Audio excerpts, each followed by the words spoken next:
years ago, when I was a teen, me and my friend Luke were hanging out.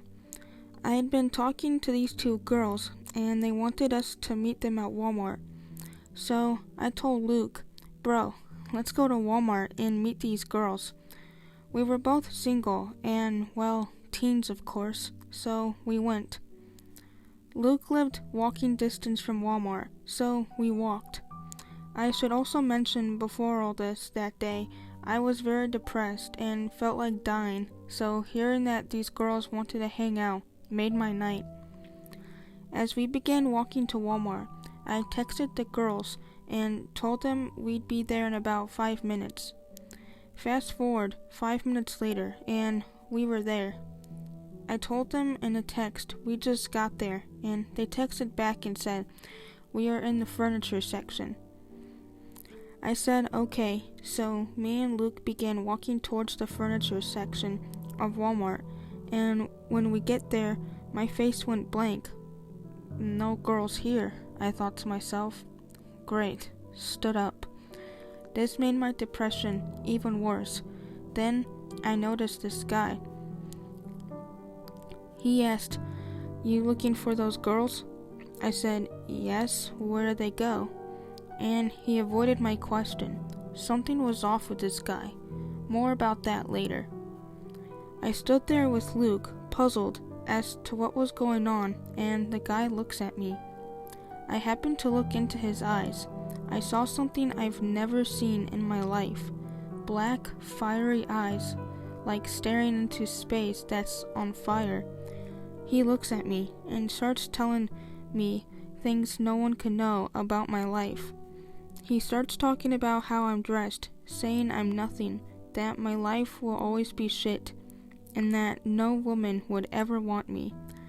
I wanted to pull away at this point, but felt glued in place like I couldn't move. He kept hammering me. Meanwhile, I noticed Luke just standing there and pulling myself away. Luke looks at me and says, "Bro, let's go." We began walking at a Walmart, and mind you, Luke was far from religious, but he looks at me with a scared look and says to me, "Dude, something was in that guy that scared me." I think it was because he never mentioned things like this ever, that hearing him say that made me realize it was real. I nodded and said, "Definitely, bro." He knew things about me that not even my own family knew, and made me just want to shoot myself right there. I was just overwhelmed with depression, even more than usual staring at this guy, I said. We walked back to his car, and was sitting there talking about it while we smoked a little weed. I know how it sounds, but I have never seen things from smoking. Plus, we didn't even smoke much when we were in his car. I just kept feeling depressed, so I told Luke, "Let's pray, bro. I'm scared of this thing." Remember that Luke is not religious, and he says, "Okay, bro, if you want." I begin praying in my head, and I just happened to look up, and Luke's face is ghost white, and I mean white, as if he had just died right there. I said, "OMG, what? You're freaking me out." He said, "Dude, you're not gonna believe this, but while you were praying, a white hand reached inside your body, and it looked like you pulled something out."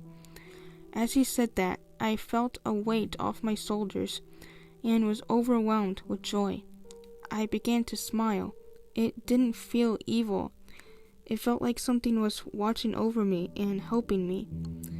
I still think back on that day to this day, and even told my pastor at my old church that I felt like this was the devil himself. As I said earlier in the story about that guy, I've seen him afterward in Walmart. He is such a sweet guy, smiling and saying hi like nothing ever happened that day. People may think demons don't roam this earth, but I for one know now just how powerful one can be if you let yourself stoop to that level of depression.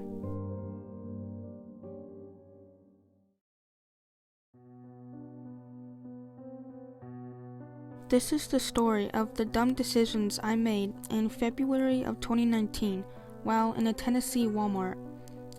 At the time, I was 12 years old and had been visiting Tennessee for the first time for a dance competition I was competing in. On this night, it was around 11 at night, and my mom, my grandma, and I had to pick up some things at Walmart for the competition the next day. We had just finished dinner, so almost as soon as we had gotten there, my mom had to use the bathroom. She was in there for a while, so I was just waiting outside with my shopping cart, surfing Insta on the crappy Walmart Wi-Fi. She had been in the bathroom for about 10 minutes, and I was growing more and more bored, so I decided that I would start surfing the aisles around me, just to keep my short attention span in check, hoping that I would find something shiny to distract me.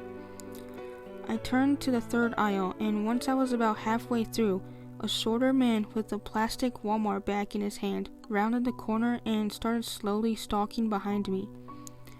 I didn't get a good look at him, but I could definitely tell he was there. It wasn't until he got about a foot behind me that I realized that he was way too close for comfort. I started getting tunnel vision, and my eyes felt all tingly. I decided that I should get out of there, and I started walking away as normal looking as possible. Once I got a couple feet in front of him, I started basically running, winding quickly between aisles, trying to lose him. I was trying to find an aisle with people, but every time I would get to a small group of people, they would just walk away. I would stop in an aisle, thinking I had lost him, and then he would turn the corner, so I would keep running. I finally lost him once I got to the shoe section. Again, this place was unfamiliar, totally backwards to the Walmart that I was used to. I didn't know how to get back to the bathrooms. I started following the walls until I made it back to the bathrooms after about 25 minutes had passed. I parked the car back outside and went into the bathrooms looking for my mom. I thought she was in there still, so I propped myself up against a wall and pulled out my phone. 6 missed calls. My mom had been calling me the entire time, and she was freaking out. I answered, almost in tears, and she started screaming at me, "Where are you?"